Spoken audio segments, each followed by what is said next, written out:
today we have a very good interview coming up with, I called him Senior Jacob because, in fact, you see him to be someone who is like you see him to be 30s or so on, but I can tell you maybe it's based on what he eats. But today we want to find out from him what he has been doing that keep him very fit, very healthy, and so on. So I will turn my attention to him for Senior Jacob to introduce himself to us before we start the interview. So Senior Jacob, thank you very much for accepting even to talk to us today. And I would like you to introduce yourself a little bit so that we can start the interview. Thank you, Evans, for having me. So, as you mentioned, you've given me the senior. My name's Jacob. Jacob Mtasi.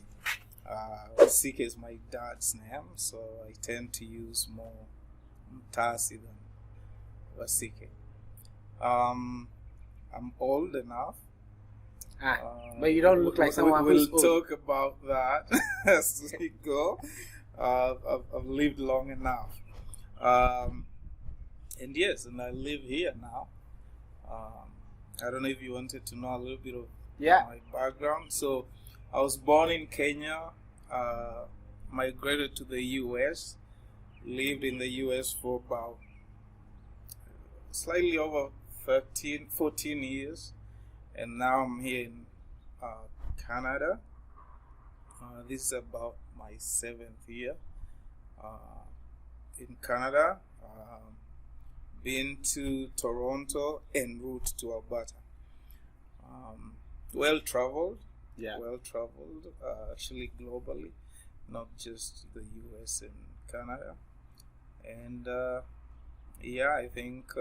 So how long have you spent in total? How long have you spent migrating? So total years away from Kenya has been, this is the 21st year. Huh? So 21 years. 21 years? Yes, sir. Now, even if you subtract 21 years from my age, that means it's a lot. Yes. So, but that is one thing. You sit here 21 years of traveling. Yes. But you don't look like someone who has traveled 21 years, in fact, because maybe you don't look close to your age, you look back to your age. That's how I can see it. So, what have you been doing in your travels that keep you healthy out to this time? So, I think it's important to have, to talk a little bit about my background. Okay. That way, it might bring to light why maybe I look like this. So, I was an athlete, high-level athlete. In Kenya? Yes. I did, generally in Kenya, in Africa, we do a lot of different sports, but mostly it's soccer, football. Yeah. Because those are the only ways, you can hang out with guys and play on the fields and all that. But then I played soccer, and then at some stage I got into martial arts. So when I got into martial arts, I thought, it was for fun because I was smaller, always small. And, the bullies and all that. So I got into martial arts for self-defense. But then I realized it was really fun, and I started enjoying it. And when I talk about martial arts, it's Taekwondo specifically. So at some stage, it became very intriguing in the sense that I enjoyed the competition. So I started competing very actively. For the martial arts? Yes, and in very competitive tournaments. That gave me a lot of discipline. Yeah. And when I talk about discipline, it's healthy discipline. Mm-hmm. So that from the start of my journey in sports, and that's specifically martial arts, competing and traveling, gave me a lot of discipline on my lifestyle. Yeah. So the way I live my life, I can say it was modeled on the events that led me into being an athlete at a high level, not just on the national level, but international level. I participated in hundreds of tournaments.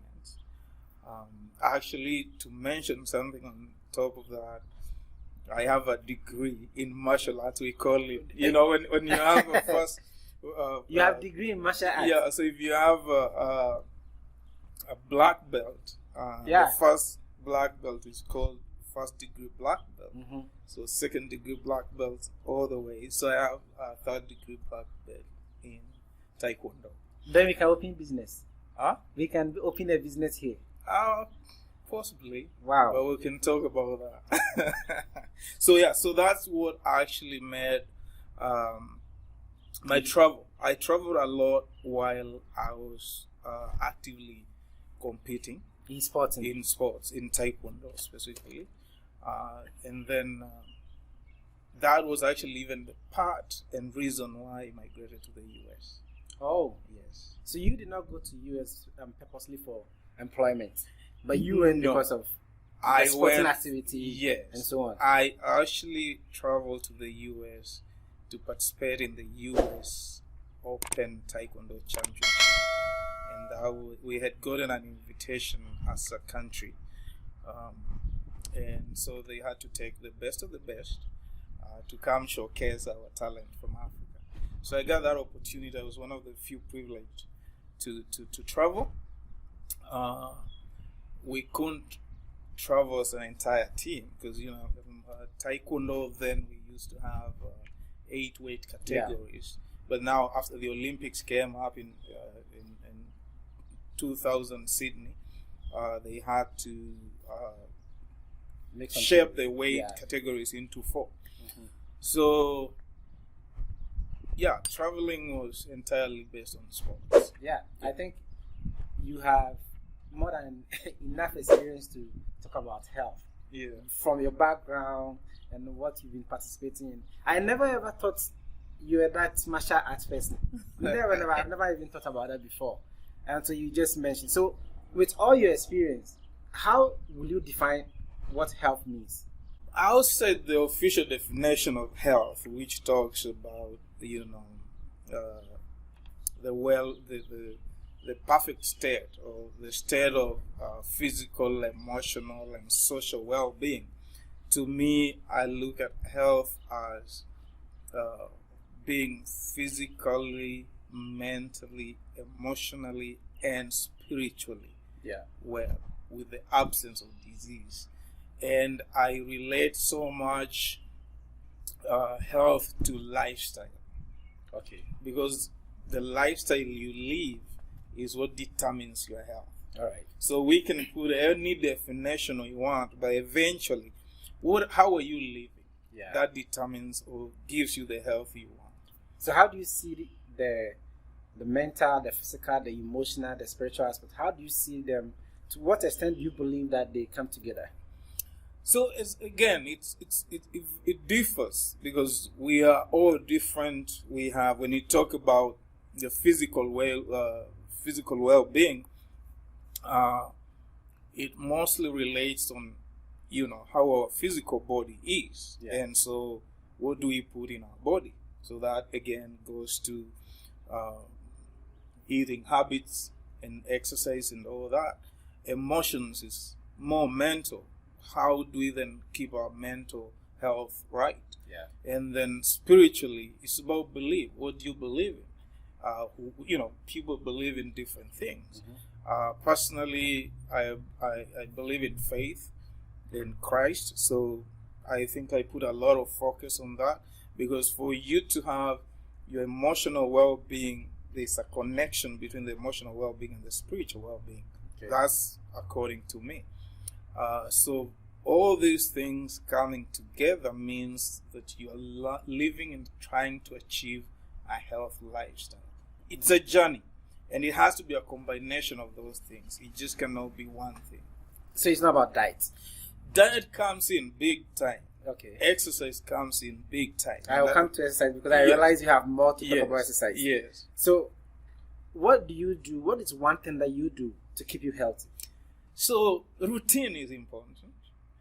And when I talk about routine, is the routine of the things you've set aside and committed to.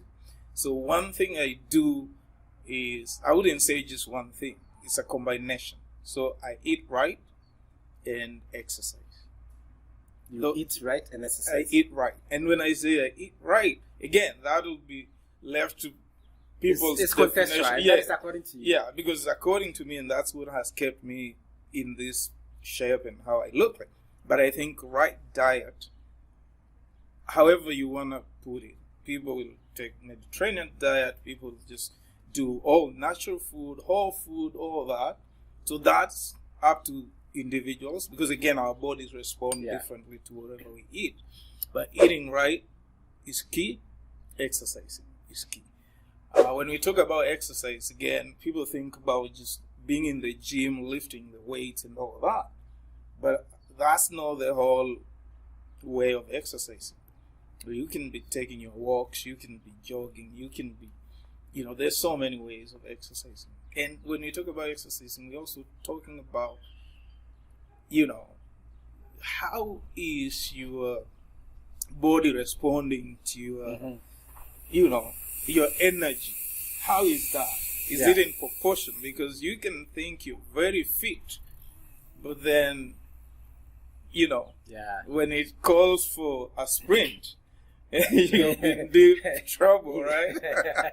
So that's also there for discussion. But you talk about routine. Yeah. That routine is one thing you do that makes you healthy. Yeah. And you break it down about the routine that you do. Yes. Now, I have this question. Even me, myself, I have that question for long. Mm-hmm. We've been seeing Kenyans on the screen, TV running, every game, they are first, every what. Well, before I come to what kind of diet do you eat that has kept you this way? Yes. Is there anything Kenyans eat that we see them on the screen in terms of marathon, in terms of running and long distance? We see they take almost all the positions. What is happening? What do Kenyans eat?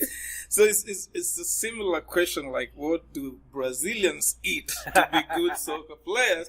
Or Ghanaians in this matter in Africa, what do they eat? I think it's not so much about what they eat. It's so much about what they discovered, about their abilities and capabilities. And that's what we forget. So we just look at the final product. Yeah. But, somebody had to make a decision based on the environment. And, in Kenya, we have just as good soccer players as any other country. We have top players even in Premier League. We have rugby players that are so good. Rugby sevens, Kenya, we are ranked top 10 in the world. So if you didn't know that. Huh? Rugby sevens, yes. Kenya, we have the very best rugby sevens team. So it's not about more so what we eat. It's about actually our country geographical setting. Because most of the runners, and not every Kenyan actually runs. So that's also a misinformation out there. That's true. So we have the Rift Valley, and it's a hilly mountain area. That's why it's actually called the Rift Valley.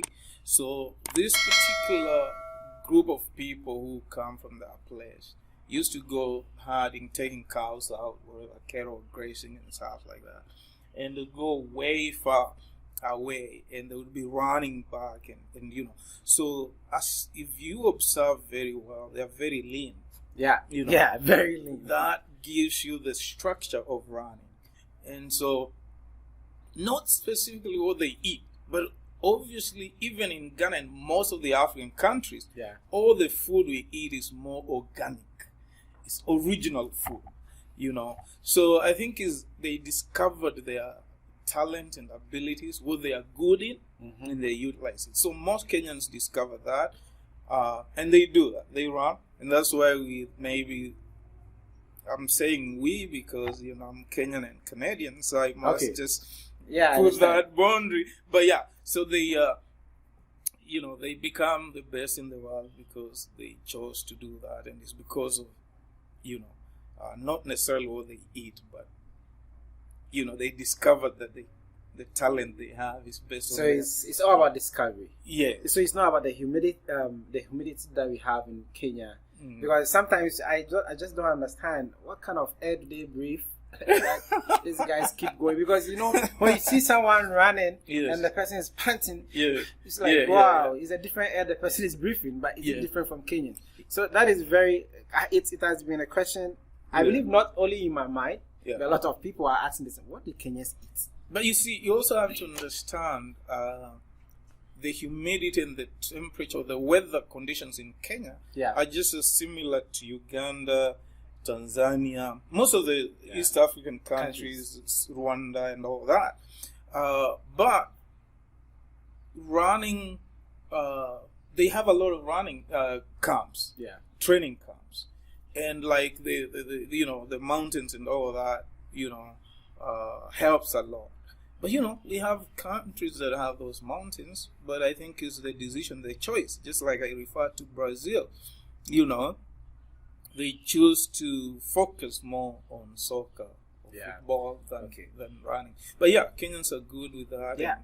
So in terms of diet, what do you have any specific diets that you eat that you think you can recommend to people as well, or some people can also focus on? Or what do you eat? Absolutely. And I think I'll talk a little bit about the diet before I recommend. So I think it's important to know what whole foods is. Okay. Whole food is not necessarily organic food. I think once the food is natural, when we extract anything out of it or add anything in it, we've messed it up. Yeah. So the goal here is trying to have or consume that food in its original being. And in its original being, that's what we call natural. Yeah. So you can call it organic, it doesn't matter. But it's supposed to be natural. So what I try to do is I have a lot of discipline. That one I can assure you. I have a lot of discipline of food. Oh. So the first thing is not just what can we eat. Do we have that discipline to sustain ourselves in whatever we eat? So I look at it like, if I just run you through my menu, daily consumption of food. So I don't do sugars. So you can put a muffin here, I'm not touching it.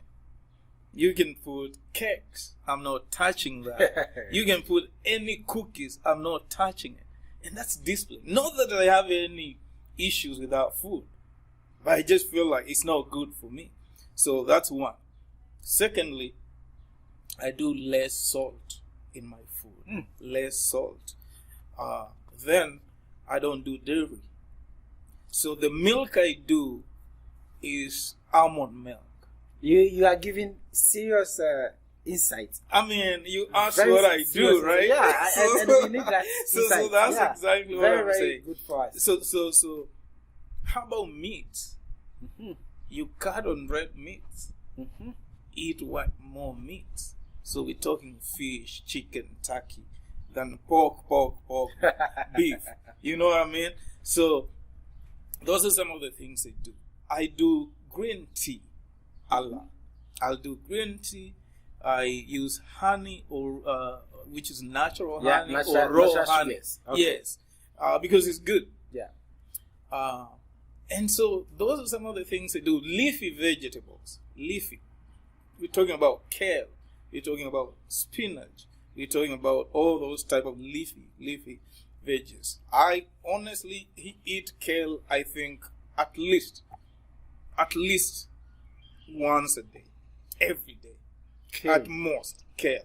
Is there any secret in kale? There's a lot of benefits in kale. Okay. So I'll let you research that. I will do that.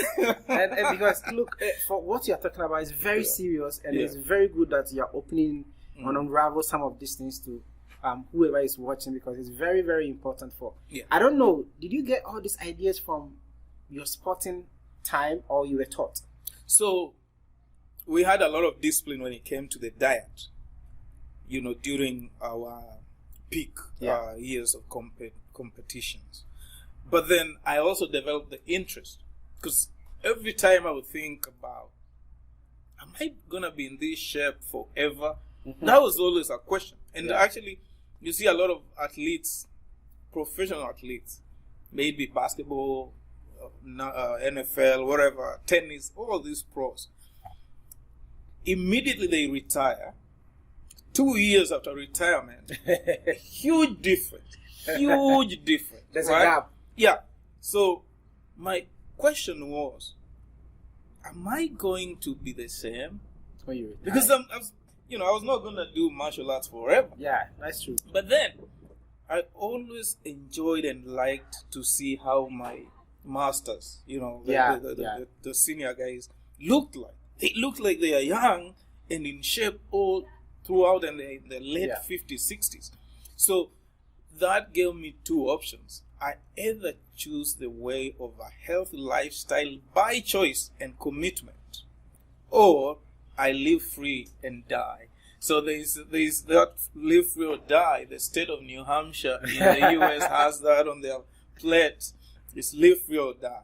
So I chose not to live free and die, but I chose to commit my health. Because I figured out it's very important. And it's very important. We can talk more about why health lifestyle is important. Yeah, it's of course. Yeah. And it's very important for what I think you're focusing on, especially commitment and choice that we make in terms of diet. Yeah. So now, and I'll let you expand on more if you have more to say about how you made your choices. Mm-hmm. And because I still, today, I still question, your age. Sometimes I used to question, I think you the maximum I could give you is 40 years. Yeah.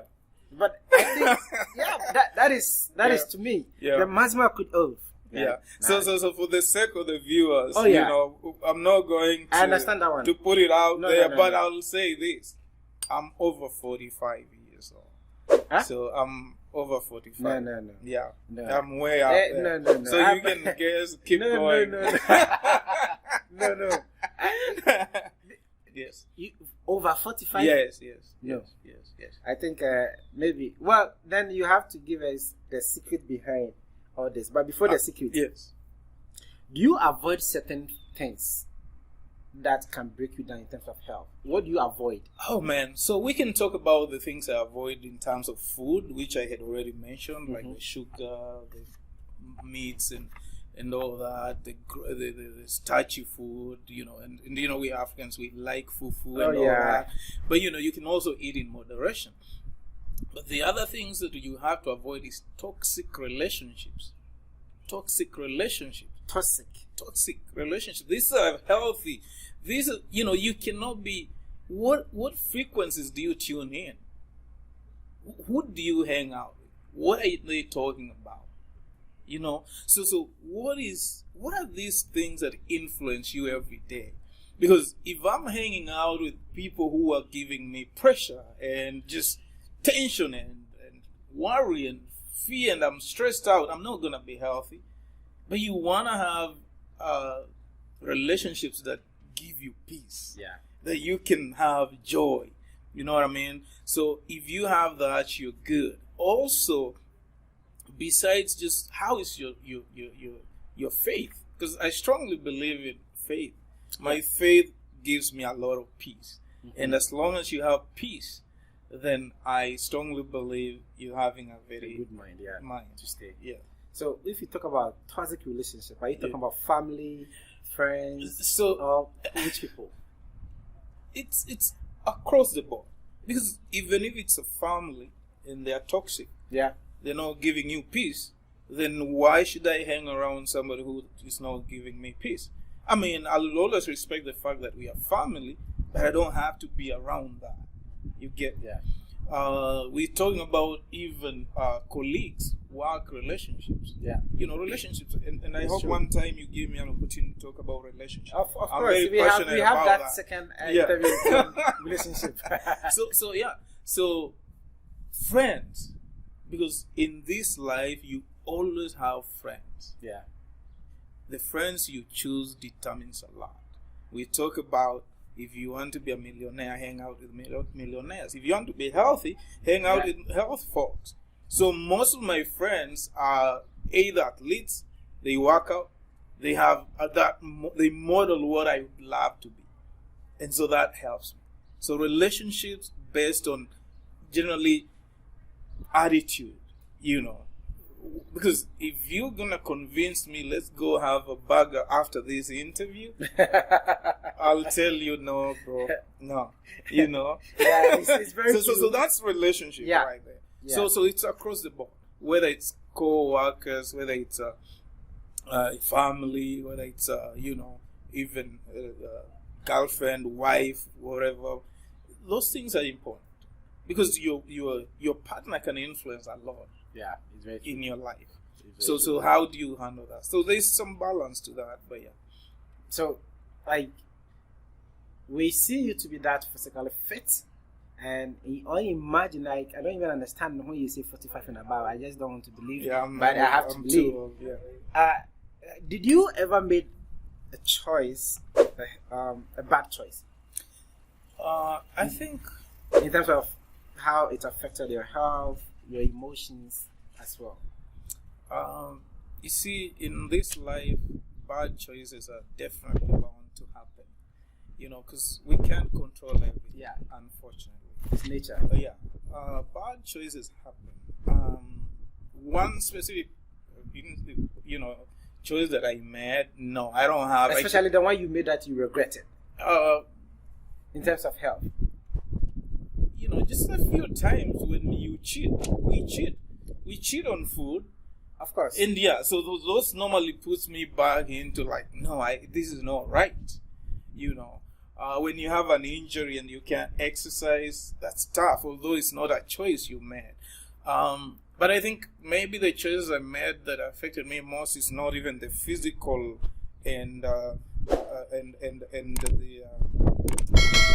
healthy in terms of food or whatever, diet, but I think it's more about the emotional choices around friends. When you have friends influencing you otherwise. But I wouldn't specifically put on one thing and say this choice was terrible. Yeah, because we have that interview section where we're going to talk about relationship. I know is that is part. I'm going to unpack that relationship issues. Let's do that. That is going to be. But let me come back to your physical aspect of health. Yes. Do you lift weights? I don't do a lot of weightlifting because I believe in strength training, but not necessarily weight training. So that's again where we miss it, because most of us think if I can only go in the gym and pump up, that's temporal, and it's very hard to sustain that. Yeah. And if you look at it, especially now in these COVID times, the gyms are closed. So if you are used to just doing the weight, what happens? So I exercise. I believe in cardio, high intensity cardio or high intensity cardio. I believe in conditioning. Conditioning is really good, and that's where you do all the three aspects of exercise. You jog, you stretch. So flexibility is very important. Strength training, using your only things that God gave you, your hands and legs, so you can use anything around you, the table, whatever, as long as it's strong enough. You can do push-ups there and you'll still have your strength training. So I don't do weights as much. I have I have some weights, but it's not extreme weights. No. And even if I go to the gym, I don't do a lot of weight. Actually, I do a lot of the machine training just for the, all the parts. So it's total body workout, in other words. Yeah. So in terms of this COVID, COVID, there's a lot of lockdowns. Yes. The gym, restricted areas, and so many things. Mm-hmm. Has it impacted you in any way in terms of how your health, your exercise, your physical abilities, and other things? Not at all. Interestingly, and again, COVID has affected everybody across the world. The only thing is it has affected us differently. Yeah. So I always believed in just give me a small space and I'll be fit. You do magic. Yes. So it's not affected me much. Actually, I have some space in my place that I have a few workout equipments, very lightweight. I have skipping ropes, I have stretching ropes, I have all that. maths. So I just do my workout. And it's absolutely magical because it gives me results. So what? Already you're in the sporting game, so you know what to do. Yes. So what? Let me try to bring this interview close to getting, and then because we have that section that I'm interested in, which is part, Okay. which is not today. Okay. But can you think of few things that you think people should do to keep their mental health healthy, emotions and physical? Yes. So first of all, there are things that overall, as human beings, and especially in these moments and times of COVID, we have to do. Okay. We have to get enough sleep. Sleep is very important. That's rest. Rest. Think about anybody who believes in health lifestyle or even motivational speakers, and everybody who talks health lifestyle. We'll talk about enough rest. Rest is very important. And exercise. Do something. We call it movement. I don't know if you've heard this guy called Deepak. He talks about the 7 pillars of the well-being. Oh yeah. Yeah, well-being. He talks about movement. So movement is exercise. Do something. Yeah. That's very important. Net connection.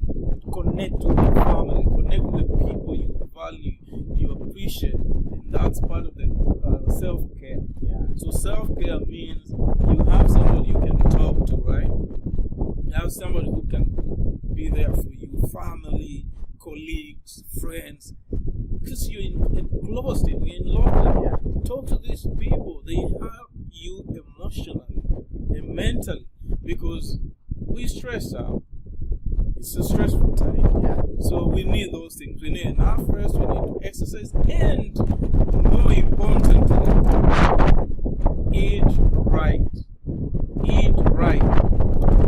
When you eat right, the wind is still high. But if you eat right, you are going to see changes. Because again, in this period, you realize you are spending a lot of time home and indoors. And so then you are tempted to go to the fridge and grab something every few minutes. So you have to have a routine and a focus of planning around your activities within your space. Sure. And saying, it's this time. But exercise, get enough rest, eat right, have networks, connection, connect with your people, connect with the right people. And lastly, very important, which was about to forget, information is good. But what type of information are you allowing in? What frequencies are you tuning to? Yeah. We need to know, we need to be informed, but let's be careful on what we take in. Because remember, what you consume is what comes up.